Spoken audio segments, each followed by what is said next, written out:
سلام كبراتن كبرانن نايزا يوتيوب channel تخاطاتلتي كمي تصنحو نزوان زبلكم حصرت حبريتاتات حيزالكم قريبا لخو كسام ودات حبيركم نصنحو بركز ولا حبريتاتات نابيتم مستعانو اقدم ملخت وي دما نوتيفيكيشن نخبصحكم زيناتات بوان نتكاتتلون نزا يوتيوب channel سبسكرايب بمغبار ناي دول ملكت متواقي ترسعو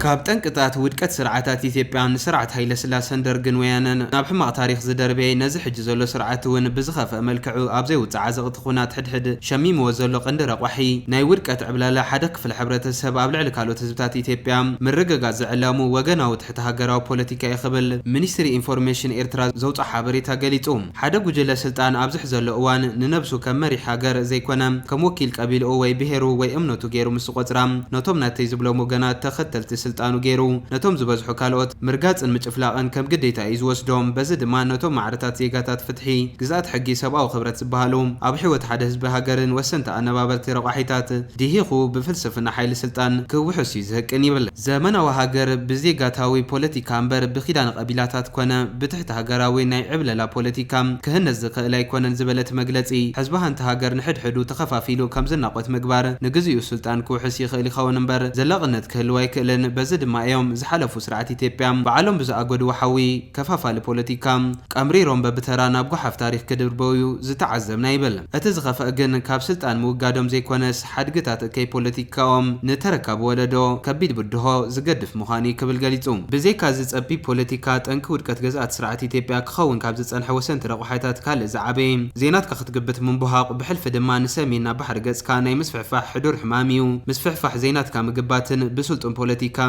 زحسبن زركبن ايكونن انتاي دعا اندران سنموغتن حيلن بزئززو دحر بوليتيكا امبر بزد ماينا سنموغت حيلي قندعت كامنت غزات سرعات ايثيوبيا كخون النعزب ازني مسفحفح علامازي بتخال وغن كمرعامي غوغوين صبيبن بوليتيكاوم يمرص ويم دحر مبال حزبታት ايثيوبيا كالي عبا اجندا كمزلو امينو نزبيتاو غدات عشش كبللهم بمحساب بفلاي اباغا ودقتهم ديمدي الهم كراسن وإنا تعذيبنا يقداس حيلن متللالن نحقق كعمصن تخولو كمزيبلو تاريخ عالمنا بحلف دما نايز حلف فرق زبن تاريخ ايثيوبيا دغاغيمو مسكير ويو مخنياتو اب تفتح زلاتو وغن صنعات حيل بدوهالوم ثلاثه سرعات ايثيوبيا بزناي مسففا حلمي تدريخوم كونه عدم سلطانوم نمنواح ابلعلي ايرترام زحقن ووراتاتن تصابوتاتن بسعر تدمدم المخنيات سنموغت حيل نفتحي كعمص سلازي كالو يكبل غليصوم بتوسخي هاصي حيل سلاسي نتامنغو هاغرون ايرترام بوحسنت ود حبرات هاغرات زتاتاتو وعل فيدريشن بيدوانينو افريسو ايرترا بزيدلي تزبا بحيل كوغبطا زغبرو فتنن نويح اندماون كيناتا سيعبو اب ايرتران ايثيوبيان كبيسوان قطباون عنوه تختيلو اموداتا دمام علامو ايچبطن طرح زيكونس قند طنق ودقت كوينو نعوز تلاخ وتهدرا غجل درغون نزي غيغا اريمو نغدا ايرترا بوليتيكا فتح اب كند زناديلو نحزب ايثيوبيا بدحور بوليتيكان زيلنا جغننت اندران فانتازيان النرساسنه بهبتن هيوتن حزب ايثيوبيا اب كنات ايترا تطالعو علاميو خمزي وقع دما هاجرن حزبن لكيمو عمر سلطان اختيمي يبل مجلس مينستري انفورميشن ايرترا وري ايثيوبياوي درس بعالو غرما نتمكرو نايزوم كلته سبات دحر معزاب ابتا اورومايزر استا مصحف حدا عبي مخر لغيسو نيرو زبل افت مجلصي ابتا مصحف تقند غص بهري صغردا ماخل هاجريلو زصوع بكل تناء التوناون حصيتن هلوتهم همون قلبن مستسميناوت كوخب إلو زقباطر لافيا ميتا اتبهال كالي غوال هيوان تعزيرو اموداتا نخلتين كخسرن كلينا ننبب دحر مبال كله زبهق اموداتا كليس ام بزبل دمدام حرق دمام مرحت ايثيوبيا مسافحي حلمتاتهم طنق ودقتهم مخانو تغنزيبوم لبونا خغبريو اتدراس تمحصين كبل ملخيتهم حما تاريخاو اغاطام خوينو دحر تخلته فشور تمكراتات سرعت هايل سلاسن درغن دحر مخرب عالو غرمان منبر سلطان اديس ابابا زتك غجل ويانون كالوناتو زتفلين امبزا زغرمن زيكونتاو بوليتيكا طجع عقيرو ممصيو كمون وصيت مسواتي وصح حزب تግራይ كالوت حزبታት ايثيوبيان كمون زيتقطب دغف حزب ايرترا ابزوفان حقيرو سلطان دلادي لبخت اغري رغيصه ابزبللو غيزم كابوان قالسات حيزو عقيرو زصنحم وطن ممسرات ريبابليك تግራይ نمسلات كابلالاو غزات ايرترا ገለ መሬት አፍደገ ባህሪ ዝጽምብር ዘይሕጋው ናይ ባዕሉ ካርታ ሲኢሉ አባይታን ምትግባር ብደዋው መስሓብ አሳቢቡ አብልዕሊ ኤርትራ ኩናታ አዊጅ ክብል ገሊጹም እቲ ካብ 1998 ክሳብ 2000 ዓመተ ምህረት ዝተኸየደም ዘይተኣነደ ሰብኣውን ንዋታውን ዕንወት ኣኸቲሉ ንዞባና ካብ ከቢድ ቀለውላው ዝሸመመ መጠነ ሰፊሕ ኩናት ኤርትራን ኢትዮጵያን እምበር ንኽልተ ዕላማ ዝቐንዒን ይርድሕር ምባል እቲ ቀዳማይ ዕላማ ዕላማ ናይቲ ጉጅለን ህዝቢ ኤርትራ ገሪፉን አንበርኪኹን ቅድሚኡ ዝነበረ ስርዓት ኢትዮጵያ ዘይተዓወተሉ ኣፍደገ ባሕሪ ናይ ሙሓዝ ኣገዳሲ ዕማን ፈጺሙ ብዋጋ ህዝቢ ኤርትራ ኣብ ልዕሊ ካልኦት ህዝባት ኢትዮጵያ ጎብለል ኮይኑ ብምምጻእ ዕምሪ ስልጣን ኣብ መንበረ ስልጣን ኣዲስ ኣበባ ንምንዋሕ ነይሩ። እቲ ኻልኣይ ድማ ቀንድን ናይ ርሑቕ ዕላምኡን ግን ንምምስራት እቲ ዓባይ ሪፐብሊክ ኮይና ብጉልበትን ሃብትን ህዝቢ ኢትዮጵያ ተጣሊዑ ዕዮ ገዝኡ ኣጻፊፉ ንምጽናሕ እዩ። እንተኾነ ኩላይ ሰለጦን እኳ ደኣ ብኡ ዝተኣትወ ሰለሎ መንበሪ ስልጣን ኣዲስ ኣበባ እውን ኣሲኢንዎ ክብል ገሊጹ። እዚ ንሰለስቲኦም ተኸታተልቲ ስርዓት ኢትዮጵያ ሃይለስላሴን ደርግን ወያነን ናብ ገደል ዝደርበየ ኩናት ኤርትራን ሕማም ባሕርን እምበኣር ዓብዪ ትምህርቲ ክቕሰሞ ዝግባእ እዩ። እንተኾነ ሕጂ እውን መራሕቲ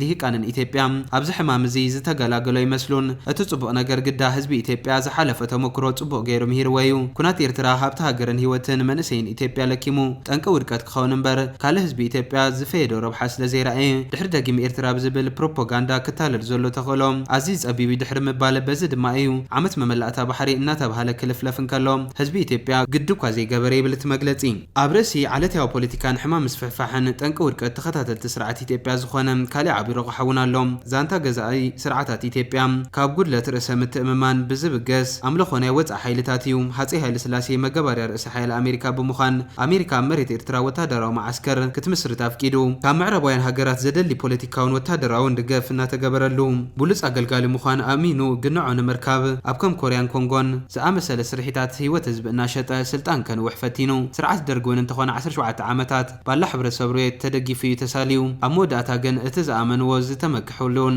ግዳማዊ ደገፍ መሰል ህዝቢ ንምእዋል ረጊፁ ስልጣን ናይ ክልቲኦም ስርዓት ከውሕስ ኣይከኣሎን። ጉጅለ ወያነ እውን እንተኾነ ኣብ ፈለማት ሒዙ ኣብ ገዛእ ነብሱ ምትእምማን ኣይነበሮን። በዚ ድማ ኣብ ስልጣን ቅድሚ ምምፅኡ ጀሚሩ ብኣማለድቲ ምስ ምምሕዳር ኣሜሪካ ተመሓዝዩ ንግዳማውያን ሓይልታት ከገልግል ቁርብነት ኣረጋጊጹ እዩ ኣብ መንበረ ስልጣን ኣዲስ ኣበባ ተኾይጡ ይብል። ኣሕዛብ ህድሕድ ኣነቖቶም ቀጻልነት ምዝመዛን ምግባር ከውሕስ ዝደልዩ ሓይልታት ዓለምና ከምዞም ኣብ ኢትዮጵያ ብተኸታተሊ ስልጣን ዝጨበጡ ብዘይካ ረብሓ ጉጅለኦም ረብሓ ህዝቢ ዘይዓጦም ስርዓታት ፖለቲካ ጉጅለታት ምስ ዝረኽቡ መጨፍለቕ መሰል ህዝብታት ዝኸውን ኩለንተናዊ ደገፍ ፖለቲካ ወታደራዊ ቁጠባዊ ከውሕዝሎም ጸገም የብሎምን። ሃገራዊ ዕላማ ዘይብሉ ጉጅለ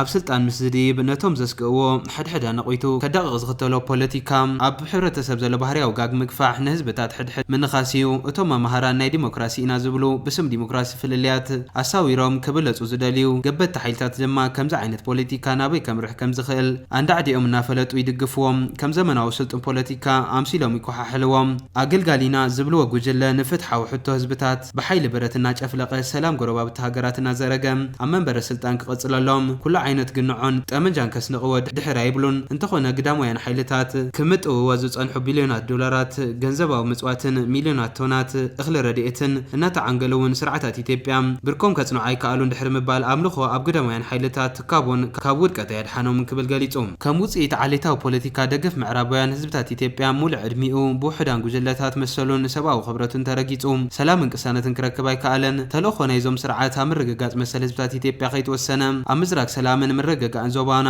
ዝቐንዐ ብምግባሩ እውን ንግዳማውያን ሓይልታት ከገልግሉ ኣብ ከም ኤርትራን ሶማልን ብቐጥታዊ ወራር ኣብ ህዝብታት ኬንያ፣ ሱዳን፣ ጅቡቲን ብተበላፂ ፖለቲካውን ቁጠባውን ኣጀንዳታት ብተኻትኹ ተግባራትን ኣብ ጉዳይ ጎረባብቲ ሃገራት ኢዶም እናመለሱ ንኢትዮጵያ ጎርቢ መሬት ቀርኒ ኣፍሪካ ገይሮማን ጸኒሖምን ኣለዉ ይብል። ድሕሪ እዚ ኩሉ ተመክሮ ኣብ 2018 ኣብ ኢትዮጵያ ለውጢ መጺኡ ምስ ተባሃለ ዝጸንሐ ኣካይዳ ብመሰረት ክቕይር ትጽቢት ለባማት ኢትዮጵያውያን እዩ ነይሩ። ብግብሪ ዝተረኣያ ግን ነቲ ዝሓለፈ ጉጉይ ተመረክሮ ብዝኸፍአ መልክዕ ምድጋሚ ኮይኑ ከም ውጽኢቱ ድማ ሎሚ ኣብ ኢትዮጵያ ካብ ቅድም ብዝኸፍአ መልክዕ ኩናት ሕድሕድ ዓሌታዊ ግጭትን ብኹሉ ከባቢ ተጓሃሂሩ ኢትዮጵያ ከም ሃገር ቀጻልነታ ኣብ ከቢድ ሓደጋ ይርከብ። እቲ ዘሎ ስርዓት ከዓ ስልጣኑ ከውሕስ ብዝብል ዕላማ ኣብ መንጎ ኣሕዛብ ዝኣጎደ ሓዊ ተገልቢጡ እናለብለቦም ኣሰር ዝሓለፉ 3 ስርዓት ኢትዮጵያ ይስዕባሎም። ድሕሪኡ ዝስዕብ ምዕባለታት እንታይ ከም ዝኸውን ምግማቱ ኣሸጋሪ ኮይኑ ግዜ ዝመልሶ ክኸውን ይኽብል ሚኒስትሪ ኢንፎርሜሽን ኤርትራ ዘውፅኦ መግለፂ ዛምዚሙሎም። እምበኣር ክስትዋት ተኸታተልቲ ነዚ እዋን ዝበልኩ ሓበሬታ ዝመስል ነይሩ። ብኻሊእ ዜና እስካዕ ንራኸብ ሰላም። ኣብ ኣዲስ ኣበባ ሓደ ኤርትራዊ ብጥይት ተሃሪሙ ከም ዝተቐትለ ተሓቢሩ። ዝተቐትለ ኤርትራዊ እስካሬኖ ብኮንትሮባንድ ናብ ኤርትራ መልኣኹ ዘራረቡ ኮይነሎም። በቲ ካሊእ ወገን መንግስቲ ብልጽግና ኣብ ልዕሊ ኤርትራውያን ዝፍጽሙ ቅትለትን ግፍዕን ዘውግዝ ሰላማዊ ሰልፊ ተጸዊዕሎም። ቅድሚ ዝተወሰነ ዓመታት ኢትዮጵያውያን ተወለድቲ ትግራይን ኣምሓራን ከኣስርን ክገፍፍን ዝጸንሐ መንግስቲ ብልጽግና ሕጂ ድማ ኤርትራውያን ናብ ምቕታልን ምእሳርን ምስጓጉን ቀጺሉሎም። ኣብዚ ዓመት ብዓበይቲ ተሽከርከርቲ ጽዒኑ ኤርትራውያን ናብ ዶባት ክሰግሩ ዝገበረ መንግስቲ ኢትዮጵያ ኣብ ዝሓለፈ ወርሒ ጥሪ ድማ ብጅምላ ካብ ዝተገፈፉን ዝተኣሰሩን ውሽጢ ሃኒባል ሰሎሞንን ኣታኽልቲ ኢሳያስን ዝተባሃሉ ወዲ 18 ወዲ 20 ዓመትን ክልተ ኤርትራውያን ኣብ ኣዲስ ኣበባ ከም ዝተቐትሉ ከምኡውን 11 ሰባት ከም ዝቆሰሉን ሕክምና ከም ዝተኸታተሉን ጸብጺብና ነርና ኢና። ኣብ ክፍለ ከተማ ንፋስ ስልክ ላፍቶ ወረዳ 12 ተባሂሉ ኣብ ዝጽዋዕ ፖሊስ ጣብያ ካብ ዝተቐትሉ ኤርትራውያን ብተወሳኺ ሕጂ ድማ ኣብቲ ክፍለ ከተማ ኣብ ቤት ማእሰርቲ ዘይነበረ ሚካኤል ኣማኑኤል ዝተባሃለ ኤርትራዊ ብዕጡቃት መንግስቲ ከም ዝተቐትለ ተገሊጹሎም። ምስ ብሓንሳብ ዝነበረ እውን ቆሲሉ ተባሂሉሎም። መንእሰይ ሚካኤል ናብ መንበሪ ገዝኡ ዝመጽኡ ኣጋይሽ ንኽስኒ ኣብ ዝወጸሉ እዋን ፖሊስ መለለይ መንነት ኣርኤና ኢሎም ከም ዝሓተትውን ኣንደበት ካብ ገዛ ከም ዝወፀን ካብ ዝምልከቶ ትካል መለለይ ንምርካብ መልእኽቲ ኣትዩ ጽበ ከም ዘሎን ኣብ ዝተዛረበሉ እዋን መለለይ ተዘይብልካ ቴሌፎን ክሃበና ኢሎም ሓቲቶሞ ዝበሉ ምንጭታት ቤተሰብ እዚ ክገብር ከም ዘይከኣሎ ብምዝራቡ ግና ተኪሶም ቀቲሎም ኢሎም። ምስ ሓቢሩ ዝነበረ ኤርትራዊ ድማ ብዝተተኮሰ ጥይት ቆሲሉ ተባሂሉ። ብሓይታት ጸጥታ መንግስቲ ኢትዮጵያ ዝተቐትለ እዚ ኤርትራዊ ኣስከሬኑ ብመልክዕ ኮንትሮባንዳ ብክልል ትግራይ ኣቢሉ ናብ ኤርትራ ተላኢኹ ተባሂሉሎም። ኣብ መንጎ ኢትዮጵያን ኤርትራን ተፈጢሩ ዘሎ ወጥሪ ስዒቡ መንግስቲ ኢትዮጵያ ኣብ ኣዲስ ኣበባ ዝርከቦም ኤርትራውያን ዜጋታት ምእሳር ምቕታል ናብ ሃገሮም ምስጓግን ጥራሕ ዘይኮነስ ሰለልቲ መንግስቲ ኤርትራ ኣብ ትሕቲ ቀይዲ ከም ዘእተወ ገይሩ ክዛረብ ይስማዕ ኣሎ። ካብዚ ብተወሳኺ ፖሊስ ኣዲስ ኣበባ ልዕሊ 220 ኤርትራውያን ንዝሓለፈ 6 ኣዋርሕ ብዘይ ፍርዲ ኣሲሩ ዝቐጸለ ኮይኑ ኣብ 4 ዝተፈላለየ ቤት ማእሰርቲ ቁጽሮም ብንጹር ዘይተፈለጡ ኤርትራውያን ከም ዝኣስሩውን እቲ ጉዳይ ዝከታተሉ ሰባት ይዛረቡ። እዚ ኣብ ልዕሊ ኤርትራውያን ዝበጽሕ ዘሎ ግፍዒ ዘውግዝ ሰላማዊ ሰልፊ ተጸዊዕሎም። ኣብ ዝቕጽል መዓልታት ድማ ኣብ ቤልጅየም ብራሰልስ ክካየድ ዝተባሃለ እዚ ሰላማዊ ሰልፊ መንግስቲ ኢትዮጵያ ኣብ ልዕሊ ኤርትራውያን ሓትት ዕቁባ ኣውሪድዎ ዝተባሃለ ግፍዕን ዘውርዶን ዘሎ ግፍዒ ዘውግዝ ከም ዝኾነ ተሰሚዕሎም።